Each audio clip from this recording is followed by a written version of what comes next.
What's good, y'all? So my wife and I just saw the movie Highest to Lowest.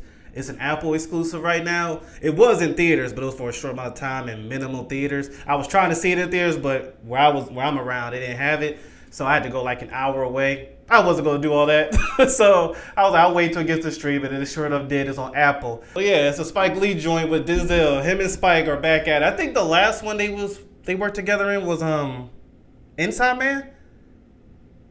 Yeah, I think it was. I think it was. If correct me if I'm wrong, but I think it was Inside Man was the last project, which that was a while ago. Was a good movie though. I would advise y'all to see it. That was a good one. But yeah, that one, He Got Game, and Malcolm X, I believe, were the three projects outside of this one that they worked together. And so it's cool to see them come back. But yeah, right down to the movie. Let me be real with y'all. Is it good? Is it bad? Is it whatever? It's good. It's good. And there's a reason that I'm saying it like that. Like, it's good. I'll put it to you this way. I enjoyed the second half more than the first half. This was definitely a streaming movie. I will put it to you this way. As much as theaters cost, I would have enjoyed myself for that second half, but that first half, I ain't gonna front. I've been in that theater like, I just paid $20 for this ticket, and then $20 for popcorn, and then $10 for, because I ain't gonna front. As much as I love movie theaters, I'm someone that's been saying AMC, all these theaters need to drop these prices. This is ridiculous. Matinee, $12. After matinee, $20. Popcorn, $20. Anyway, I'm losing the point here. This movie was good, but I understand why it was pushed more for streaming. And I think this is the first movie I reacted to where I said that. Oh, before I even get to my feelings on it, just in case you don't know what the movie's about, owner of a record label, Denzel, is in the process of making some changes with his company. And in the middle of that process, his son gets kidnapped. And now Denzel has to figure out what to do, not just to get his son back, but also this transition with his company is also a make or break. I'll put it to you that way. And so he's dealing with both of them, which obviously he's focusing on his son. But, the kidnapping of his son actually opened up to other issues that Denzel didn't know he had. And that's the best I'm going to put it. Because it is a good little, like I said, that second half was really good. I don't want to spoil too much because it might mess up that feeling when you watch it. But yeah, that's the core of it. A ransom movie that also has some other things in between that Denzel has to deal with. Not just him, but his wife, his good friend by, what was his name? This guy here. I forgot his name. I've seen him in so many movies, but I forget names. But also, yeah, these two are good friends and they bump into another issue. Another issue that also opens up more for this movie. So I'll keep it at that. Now, my feelings on it. I ain't going to front. That first half of the movie when I was watching, they extended it longer than it needed to be. And it felt like the writers didn't know what to do in this moment. There was some moments in this movie, like in that first half, where it was just this.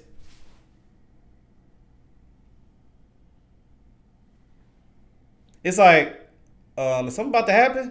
And then after a while of doing that, it skips to the next scene. And it did that for multiple times, and it dragged on the movie that it needed to be. I think this movie was like 2 hours and 15 minutes. I think this movie should have been like an hour and 40 minutes.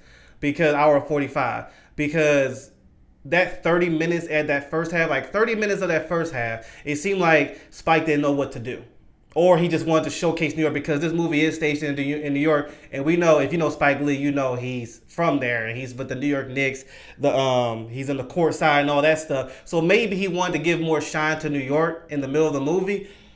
But we're here for the plot, and so the plot is not showcased in New York. And I think it made some moments dull, where it skipped to the next scene, and I was like, okay, so what was that for?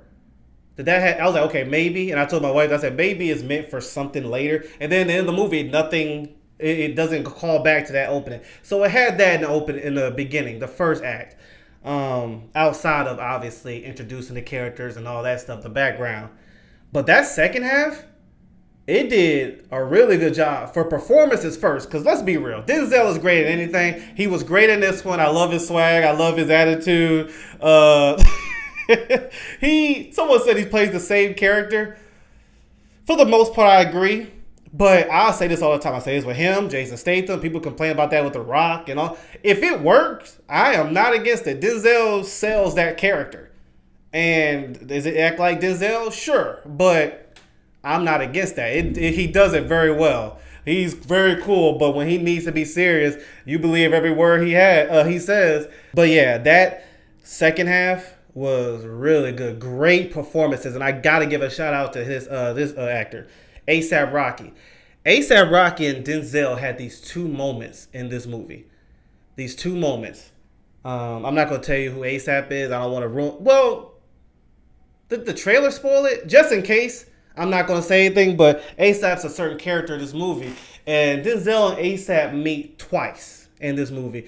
And their interactions, especially the first time they meet, was very well done. We already know Denzel can act, but ASAP Rocky being on par with the back and forth between him and Denzel was done very well because they looked face to face. And Denzel being a vet, you know he gonna deliver, but you looking to see can ASAP deliver with the legend. And I must say, ASAP did a really good job. I would like to see him in more films. Hopefully some more other films outside of the gangster rapper, because he basically played himself just for the most part he played himself. Obviously there's some other things that he didn't. But I would like to see some other things that he do because I think he has a lot of range. Well, not a lot. He has some nice range. So I want to give a shout out to him on that. So yes, the movie was good. Don't expect it to be this phenomenal movie, especially from beginning to end. If you can get through the first act, you're good. Because I will say it's worth getting through the first act because the second act delivered. Now, is it best movie of the year or like on my movie of the year list because of that second act? No. But when those credits rolled, my wife and I was like, that was good. That was good. And for me, I'll speak for myself. For me, it was because of how they deliver from second act to the end. So shout out to Denzel. Shout out to Spike Lee. Who knows if they'll ever do a project again. Regardless, though, if they do or not, I'm glad to see them back together for this one. And the movie was good. I am glad, though, I watched it on streaming. I will say, if I was in theaters and I saw it, I would be like, dang, I enjoyed myself, but I could have waited for streaming. It wasn't terrible, but it's one of them where I did not have to see that in theaters. It was no moment where I'm like, that was a theater experience. Like when I saw F1 or The Shadow Edge, which I keep saying this every time I talk about movies because I want to get it out there so people can watch it. The Shadow's Edge with Jackie Chan was really good. That's still my movie of the year. But it didn't have that feel that movie had, or F1, Ballerina, stuff like that. It didn't have that feel to where I got out of the theater. It was money well spent. It was a good, my wife and I sat in the living room on the couch, had some food, B-dubs, and enjoyed ourselves. And it did what it was supposed to do. So yeah, definitely I would say go check it out, especially if you're a Denzel Spike Lee fan. But yeah, highest to lowest, definitely good. I hope to see more of ASAP. I think he definitely stands out. Denzel is always going to be Denzel. He did his thing, no matter what movie. So I'm giving more credit to someone who doesn't have a lot of acting roles that I've seen, and it's ASAP Rocky. ASAP Rocky did a good job, a really good job. He stuck out. Those scenes, I ain't gonna front. Those two scenes with Denzel and ASAP made the movie for me. Obviously, there was some other good parts, but those two scenes really sold it for me. And that was in the second half. So yeah, definitely go check it out if you can. It's rated R, just in case you don't know. It is for adults. But yeah. Anyway, thank y'all for tuning in. I'll see you.